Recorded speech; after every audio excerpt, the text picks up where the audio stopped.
આજે અમારે કૂતરાઓ માટે રોટલી બનાવવાની છે. અમે રાત્રે અત્યારે લોટ બધીને મૂકીશું અને રાત્રે અમારી અહીંયા ભજન મંડળની બહેનો બધી ખેતરમાં કામ કરીને આવશે અને પછી બધી એક રોટલી વણશે, એક શેકશે, એક ભેગી કરશે અને સવારે બધી બહેનો કૂતરાઓને રોટલીઓ ખવડાવીશું. જય માતાજી. કેવી રીતના લોટ બાંધીએ છીએ મિત્રો તમે જોજો. 10 કિલો લોટની રોટલી બનાવીએ છીએ તો અડધો લોટ અમારે સુશીબેન બાંધીને તૈયાર કરી દીધો છે અને બીજો રાઉન્ડ આવી ગયો છે. તો બીજા રાઉન્ડમાં અમે તેલ, મીઠું અને લોટ મિક્સ કર્યો છે. હવે પાણી નાખીને અમે બાંધીશું. કેવી રીતના લોટ બાંધીએ છીએ મસ્ત ચોળીને લીસો કરી દઈશું. રોટલી દડા જેવી ફૂલી જશે. કૂતરાઓ હસે રોટલી ખાશે આજે તો. હા, અમારા કૂતરાઓ નસીબદાર છે. તે ઉનના વર્ષમાં તો અમારી કૂતરાઓ માટે રોજ દાન આવે છે. અમારી રોટલી ખાઈને કૂતરા ખુશી થઈ જાય છે.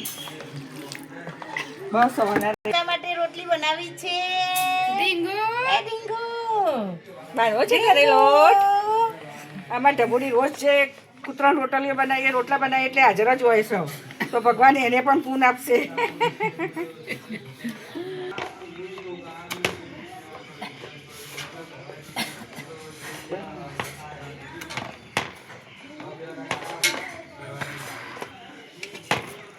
આવી રીતના ટૂંપીને લોટ વધે ને તો રોટલી કેવી થાય મસ્ત ફૂલી. અમારા નીલમમાં પશુ ચાચુ વહેલા રોધી થઈને નવરત છે. નહીં થવા તો બેનો લોટ બાંધીને તૈયાર થઈ ગયો છે. આટલા બધા લોટની રોટલી બનાવીશું પણ અમારી બધી બહેનો સાથે મળીને કરીએ છીએ તો એક અડધા કલાકમાં ફટાફટ રોટલી ચપટીમાં થઈ જાય છે. કેવું ખરેખર બેન સાચું છે? હા, સાચી વાત છે. અને મજા આવે છે રોટલી મજા આવે. અમારે ક્યાં ટાઈમ જાય છે અમને ખબર જ નથી.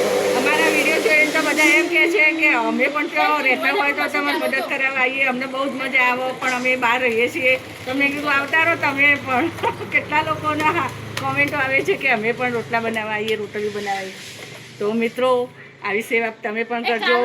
થોડું ઘણું દાન આપજો ધર્મના કામમાં તો ભગવાન તમારું પણ ભલું કરશે. જય માતાજી.